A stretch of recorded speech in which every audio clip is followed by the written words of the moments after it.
Hello, Kelly. I want to welcome you to the Lab Aroma interview. Hello. Hi. So I have asked Kelly to join us today because I want to know more about conservation and how we as an aromatherapy industry, whether you are a teacher, a therapist, or a formulator, or just learning aromatherapy, I think it's really important that we are conscious about our conservation. But I want Kelly to take us back to the start and firstly explain to us what is conservation, what is an endangered plant, and how do we turn this information into a practical place where we can make substitutes in our development kit. But my main aim for asking Kelly to join us was really to find out about her work in Peru and this whole world of conservation. So Kelly, go back to the start and tell us what's the definition of an endangered plant, and how does a plant get that be categorized as extinct or endangered? Yes. Well, thank you so much for having me. I really appreciate it. You know, I'm finding that just being in the world of aromatherapy and what have you, we use these oils, and sometimes, even though we're inundated with terms like sustainability and conservation, just kind of putting those things into action in our work and what we do as healers is very important. And sometimes those things can easily get overlooked because we really don't understand how to find out the information we need or what really the plants are that we have to be paying more attention to. So I really appreciate you giving me the opportunity to share what I have to say, to get the message out there. It's our pleasure. And really just thank you so much, Colleen. I really do appreciate the work you're doing is amazing, by the way. So thank you. I think the best thing to do is just, you know, remind everybody really in just like one sentence what conservation is really, you know. It's just the protection and the preservation of biodiversity. You know, it's protecting and preserving the species we have on our planet. You know, we're already undergoing something called the sixth extinction, which is a very different type of extinction than the natural ones preceding this. And the reason why it's different is us as humans are solely responsible for it. Okay, so it's the way that we've practiced and conducted ourselves that have attributed to this huge problem where we could be losing anywhere from 200 to 2,000 species to extinction every year because of us. So essential oil and carrier oil-bearing plants fall within those categories where we need to be equally mindful and become more conscious, so to speak, of conservation and how we can help protect these beautiful aromatic plants that we as healers rely so dearly and heavily on. As a healer, we have a responsibility to protect these plants. So, you know, basically, if you're thinking about conservation, again, it's just protecting and preserving biodiversity. And when we're thinking about sustainability, what that is thinking about how we can conduct ourselves and work in a way that is going to preserve these species for about 7 generations to come.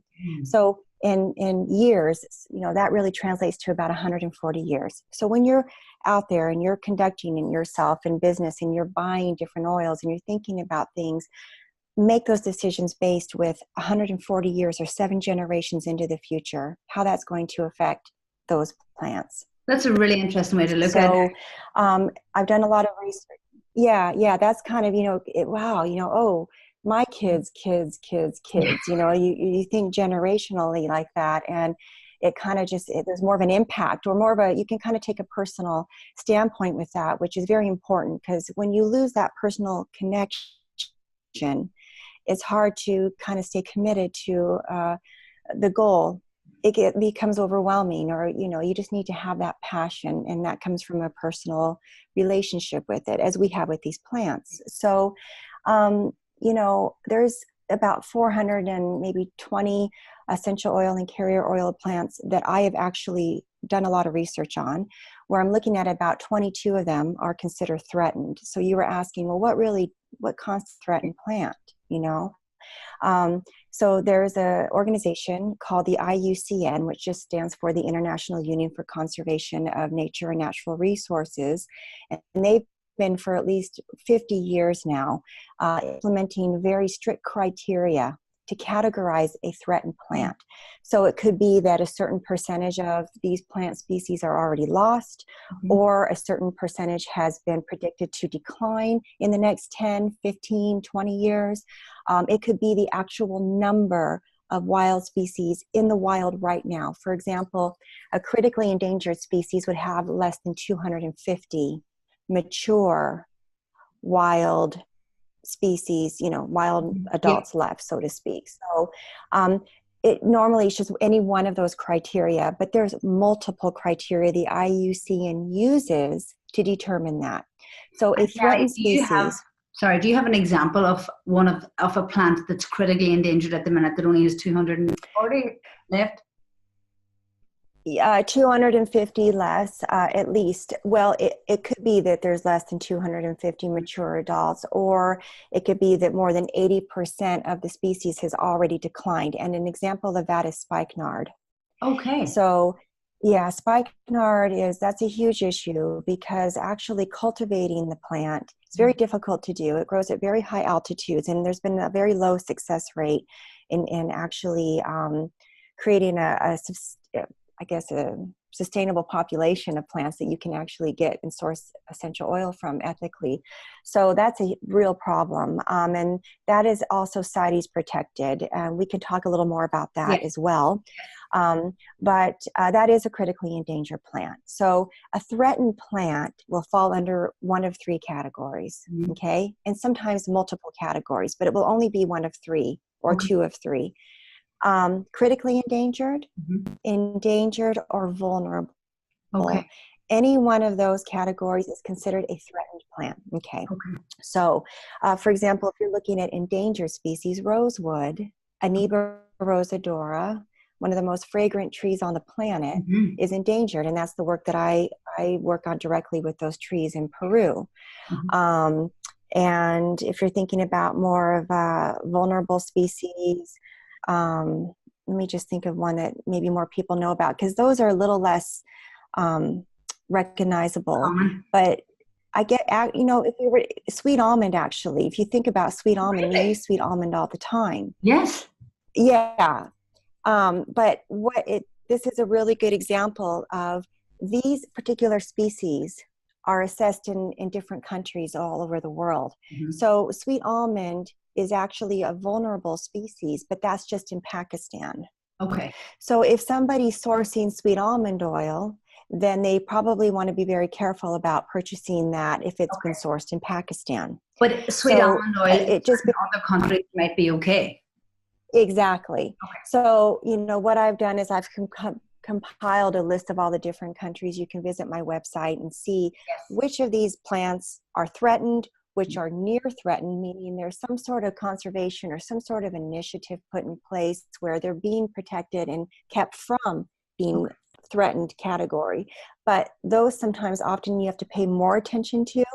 So near threatened is something like frankincense. You got to really pay attention to that particular plant.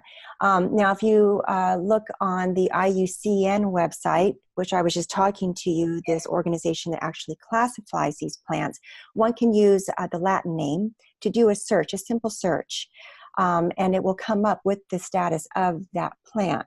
Mind you, it could be it's not very user-friendly, and it can be overwhelming to somebody that's not familiar with that. So I try to take all of that kind of crazy away and just distill it down in so many words and put it in a format that's straightforward where people can just go to the website and see, or of course, done that brilliantly. That information can be. You've really made it very. So I keep all of really useful. Thank you. Yes, I have. I put that in just a way that people can just quickly look, okay, good, I need to pay attention to this or do this.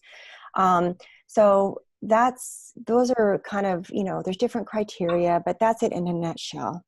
And if you're thinking about some of these plants and how you're going to be carrying yourself forward, if you know that there's a plant that's critically endangered or vulnerable or even near threatened for that matter, you obviously need to be very savvy about how you're going to, or who you're going to be buying these from, and where do they get these essential oils and how that was done.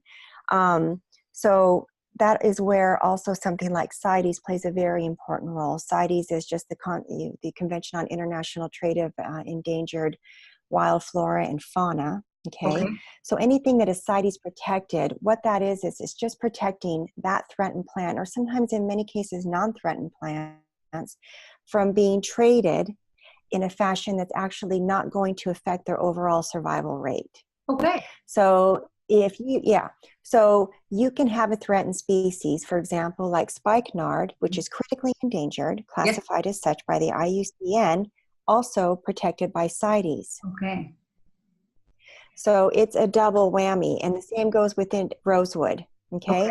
So if a consumer knows, I want to buy spikenard today, oh, it's critically endangered and it's CITES protected, well, there's certain things you need to keep in mind when you're buying that oil.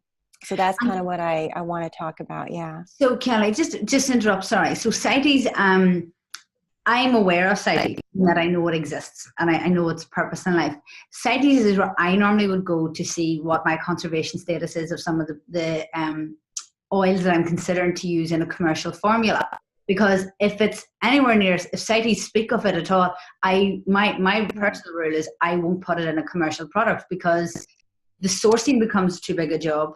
It's not a reliable supply chain, so in a commercial world, it's not an option. Is CITES still the best place to go for that information? That's a good question, and I would say yes, but I would also highly, really encourage people to go to the IUCN Red List. And the reason is, Colleen, is not every threatened species is actually protected by CITES. Okay. So that's important.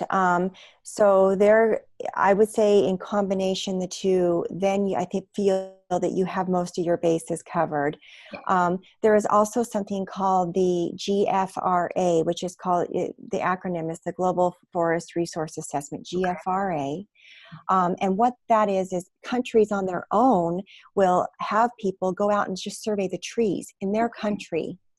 And they'll do an assessment based on the criteria that the IUCN uses. Brilliant. And then they'll submit that material to the IUCN, and that will be taken into consideration. And that is very kind of more current, up-to-date material for each country.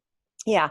So the last one I looked at was, I used the one from 2005, because they don't run these surveys every year, but they do it quite a bit. And it's literally each country. So you might find that there's a plant that's being captured, or a tree that is considered critically endangered that maybe hasn't been recognized as such by the IUCN.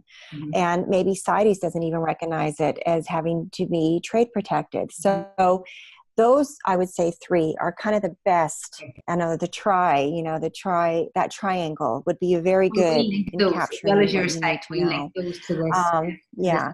And I do use those three things on my website. Okay, brilliant. Yeah. Well, then, Kelly, so just to and so I guess just thinking about, yeah. So go on ahead, you were just going to say something? Oh, no, bringing it into what? Sorry, so I was just wondering then, so if we wanted to take this information and we actively want to be conscious about our conservation, can you give us an example, even just 2 examples of oils that are in one of those 3 categories, even vulnerable, that we could replace? So let's say I say today, consciously, I don't want to use spikenard anymore. I don't feel I want to contribute to the deprivation of this plant. What can you give me an alternative, or how do you offer substitutions for some of the more common endangered plants? Okay, that's a great question. Yeah, because if you're not going to be purchasing them, then yes, you want to think about alternatives, because there might be certain, so when I do that, I do research this, and there are some key things I look for when I'm doing this. I look at the overall, what is the therapeutic benefits or the energetic qualities of the essential oil being sourced from a threatened plant to start with. So if we look at spikenard, for example, we know that it's a sedative, we know that it has anxiolytic properties, antidepressant properties, anti-inflammatory, anti-epileptic. There's quite a few. Okay, so we have that kind of frame of how we can use spikenard. It's also used often in a spiritual context, you know, in meditation and that type of thing, right? So I keep those things in mind. And I also keep the fragrance profile in mind. Sometimes people blend just for the fragrance profile, nothing more really. Yes. So if you're thinking about the fragrance profile of spikenard, it's very earthy and it's very rooty, you know. And then of course the chemistry, which is right in your backyard, of course, the primary constituents, some of the kind of the key ones where I always look at the research that's relevant to that particular constituent, that we know it has this biological activity and it has an effect on the body. So in this case of spikenard, the two that really stand out to me are patchouli alcohol, for example, or valerianone. Very good, yeah. Valerianone and patchouli alcohol, we know have a lot of the biological activity of sedative effects and anxiolytic and antidepressant. Those can be those are connected. So when I'm looking also at an alternative, I think about the conservation status or the overall, you know, what are the hazards or contraindications of an essential oil coming from a threatened plant. So with spikenard, for example, there's really none. Right? So I'm always trying to find things that now we look at those particular categories, I apply it. And for example, if we're looking at spikenard, there's 2 oils that I would recommend. Not to say that these are the end all, but I think people need to be creative. Patchouli, actually, if you're looking at Chinese and Indonesian patchouli, there's a certain percentage of patchouli alcohol in there that is very similar to that of spikenard. So if that's kind of the effect that you're looking to get, that might be one thing to look at. Mind you, each oil is very unique in its profile, but still, I think we can work at this level. If you're thinking about patchouli alcohol, we know that patchouli in general has the same, very many overlapping therapeutic benefits to that as spikenard, right? Mind you, the fragrance profile is a little bit different. It's more wood, more kind of rooty and sweet and herbaceous, but it's very strong. So a lot of people don't like that. But again, if that's not an important thing, then go for it. Or they could use it as there are some hazards to it. That's a really good point. A much smaller dose. You don't need a lot. That's a very good point, actually, Colleen. That's right. So again, it's just using your mind and being creative in how you incorporate the oil. And patchouli is one of these oils that it's grown. It's quite abundant. It hasn't been assessed yet, and there's fairly good reason in terms of conservation for that. There is really no immediate threat that we can see. So that's probably a good alternative to use. Another one would be valerian essential oil, actually, because that comes from the same family as spikenard. Valerianone is, of course, one of the chemical constituents in valerian, and we know those particular properties that are associated with it. Now, on a fragrance profile, it's very earthy, it's very musky. That's a good alternative to use. There are no hazards and contraindications, for example, and that's another one that hasn't been assessed. I mean, I've grown valerian in my backyard. It's quite common. No real immediate or imminent threat of danger to its overall survival rate. So I think that those are some oils. And also, if you're thinking about just like that real rooty and earthy kind of fragrance profile, angelica root is something that people might want to think about as well. So, you know, that's kind of the way I always take it. I always approach it from a very kind of scientific realm, an energetic realm, clinical realm. So those are things that I would recommend for spikenard, for example. And it's really, you know, I love that you give us one direct alternative. There's 3 potential alternatives, and there could be others, not alternative substitutes. And you could argue that those 3 you'd have different reasons. You know, if you wanted to be rooty aromatic, then angelica. But if it was because you wanted a closer match chemically, then you would go with, you know, your valerian, for example. So you have, and I like your thinking. You know, there's the chemistry, the mind, there's the aromatic, there's all of those things. So it depends what you're blending it for. It does. It absolutely depends on that. And each person, it gives other people, it basically gives everybody that opportunity to be more creative. Like I encourage to be more conscious in how they're dealing with this, and think about it from all those different angles. I think if you can do that, it doesn't put you in a box where you're feeling like I can't really find a substitute here. So that's one way to approach it. It's not the 100% way to do it, but it's a suggestion. Of course not. Every plant's so unique. You know, finding a direct substitute is going to be difficult, but you know, and it greatly depends on where you sit on your conservation consciousness. Are you dedicated, dedicated to like you are? Then substitutions are wonderful. Hardcore. Hardcore. But if it's just an idea and you want to be slightly aware of it, then you might consider a substitute. I think sharing the knowledge is the first thing, but I think making the knowledge practical, which is why offering substitutions is so important, because we have to make it approachable and relatable to our day-to-day practice with these plants. Absolutely, Colleen, that sums it up perfectly. You're absolutely right about that. Yeah, definitely. So, you know, I've done some research, I've done some looking at substitutes for rosewood, for example, or even sandalwood, Santalum album. I look at New Caledonian as a substitute. You know, I do various ones that I work on. And I also just try to educate people if they are going to be purchasing essential oils from threatened plants, because they really like, I really need to use an oil I need rosewood oil, or I need spikenard. Okay, fine. That's perfectly fine. I'm not going to discourage people from doing that. However, I would encourage them to be very careful about where they're buying these oils. Especially with rosewood, for example, it's one of the most highly adulterated essential oils. And what you're going to get most likely is not rosewood essential oil at all. I agree. Yeah.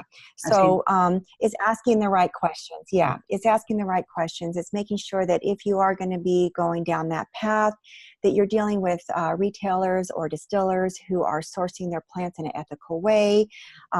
They are doing it. Sustainable management is very important. They should have some sort of eco certification that backs how they're actually cultivating the plant.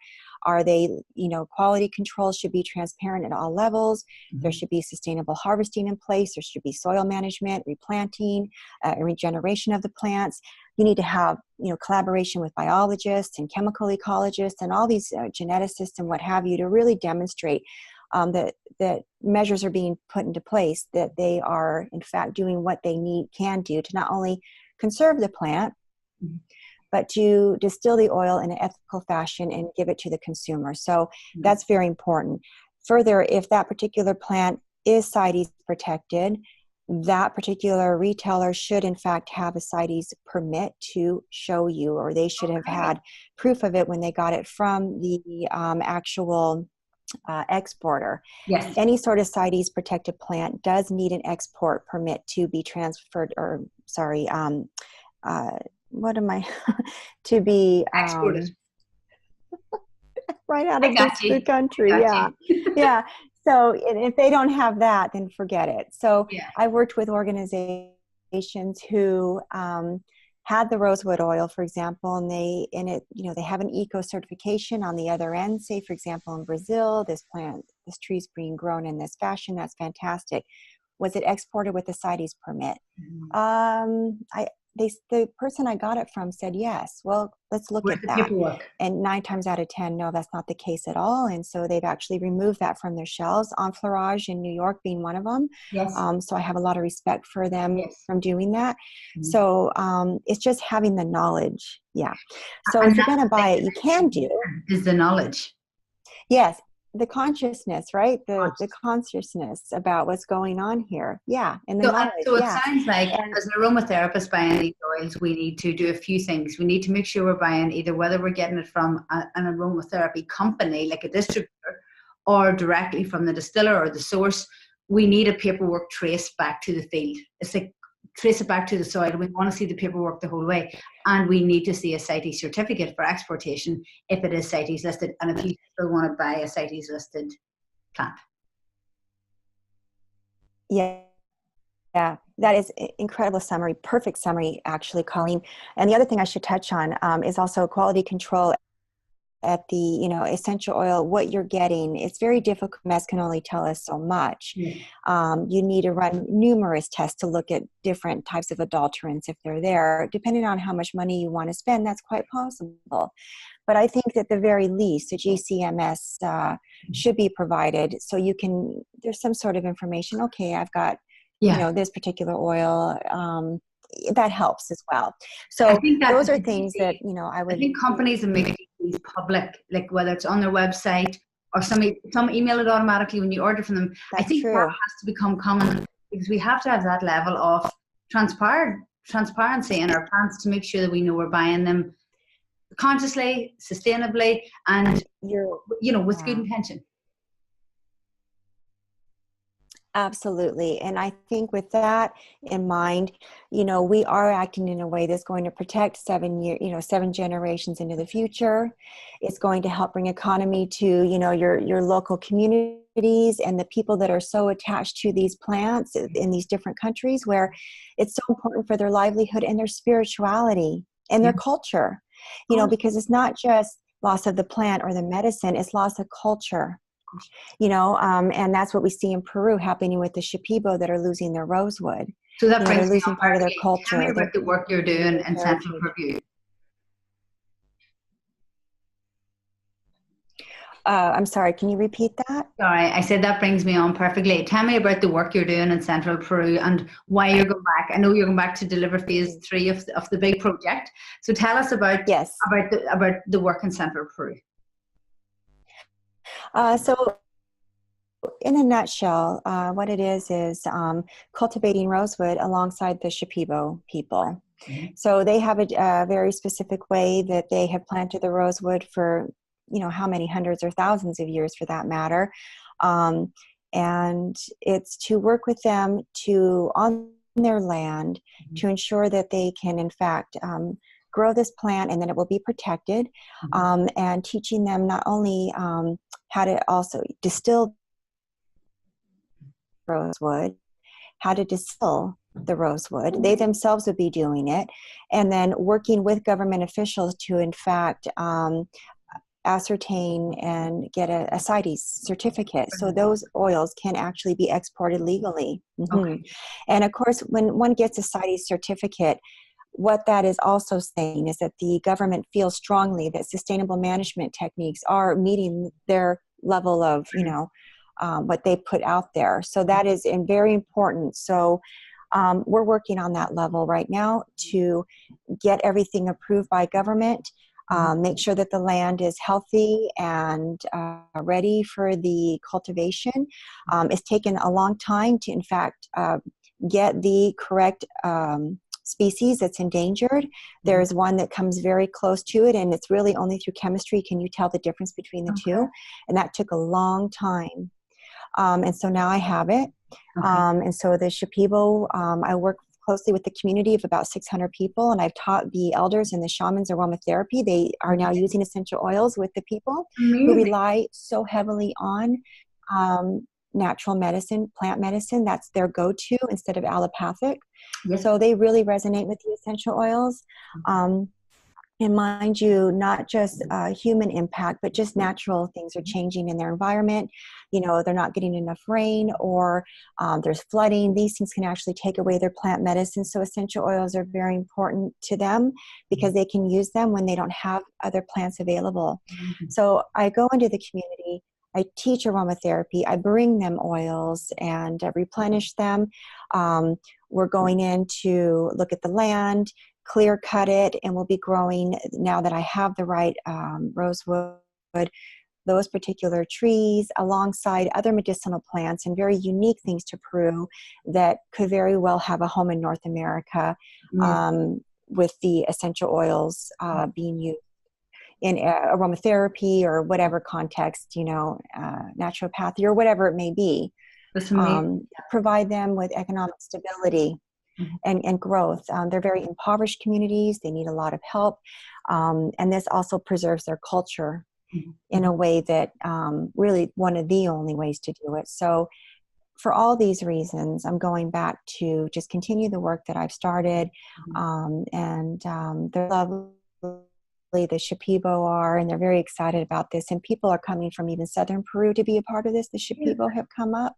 So it's a wonderful, wonderful thing. And so I'm looking to raise funds just to carry out this next phase. And of course, I'll be going most likely every year from here on out. Well, you started it now. Yeah, I appreciate. I've got, and I'm happy to, and I feel it's my calling, and I'm committed to this. So, and to the Shipibo people, they deserve that, and I want to help bring that to them and protect this tree that we love so much. So I appreciate you giving me that opportunity to share a little bit about my work as well. And if people want to learn more about it, they can go to my website and see pictures of the Shipibo and learn more about the phases that I've already executed these last few years. So, well, let me ask you one last question before I let you go. Okay. In your opinion, do you think that we should, as aromatherapists and healers and plant workers, use plants, whether it's essential oils or carrier oil bearing plants that are endangered? Well, it's one of those things. Yes, I would only encourage it if they have that commitment and knowledge to do so in a way that is ethical and responsible. Otherwise, I would say absolutely not. And to look at substitutes, definitely. Yeah. That's very good. Very honest of you. You could have said no. Yeah. You're very good. I could have, and oftentimes, oftentimes people normally would just say no. But I feel that, I feel that there are people working so hard to cultivate these plants and do so in a way that can still keep that plant alive and bring it to the community. And I would want to support those people. I know Santalol, yes, in Australia does a wonderful job with sandalwood, and so in that case, I feel yes, and we should give them that opportunity, and we should allow them to bring that oil in and preserve it that way. Yeah. But if you really don't know what you're doing, forget it. Just try to go with an alternative or avoid it entirely. There are so many. All right, if you're willing to learn, and this is the first time that you've really understood or even began to tap into the understanding of conservation by watching this interview or watching the work we're going to do with Kelly in the next few months, then great, gain that knowledge, reach out to Kelly, learn about it, read about it. Yeah. We'll do a program with, we'll do absolutely. Yeah, we'll do we're going to do a conservation consciousness program for the next few months with Kelly. So the Labroma team will bring you information on Kelly, on the endangered plants, and we'll start to implement it into Labroma so that when you're viewing an essential oil, we give you a status. We let you know if that plant is endangered, and if it is, what the substitute is, so that you have that knowledge going forward. The whole point is to empower people. So if this is the first time you've heard of conservation, then let's learn about it. And then, buy the endangered oil in a very ethical way, as you say. Otherwise, use a substitute.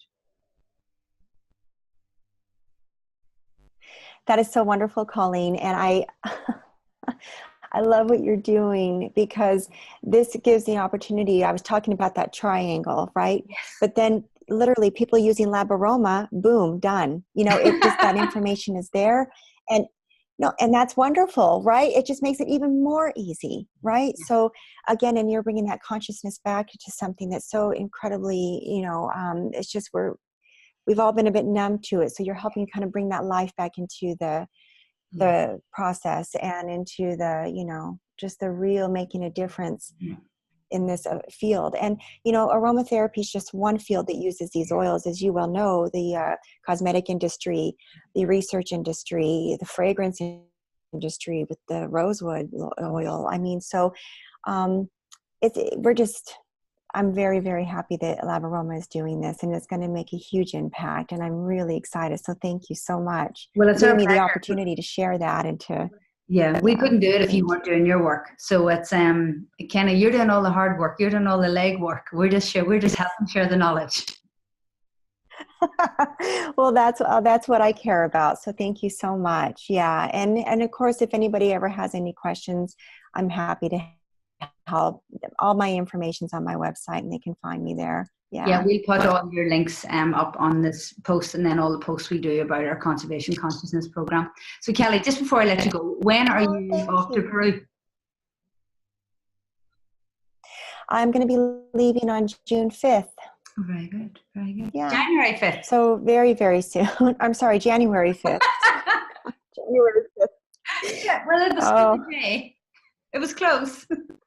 Oh, I'm telling you. Yeah, 8 hours difference. You know, I'm still. Jet lag's real. Oh, it is real. It's very real. This is my third cup of coffee. No, it's only 10 o'clock in the morning, 11 o'clock o'clock in the morning with you. Yeah. Well, listen, thank you so much for your time, especially on Christmas Eve.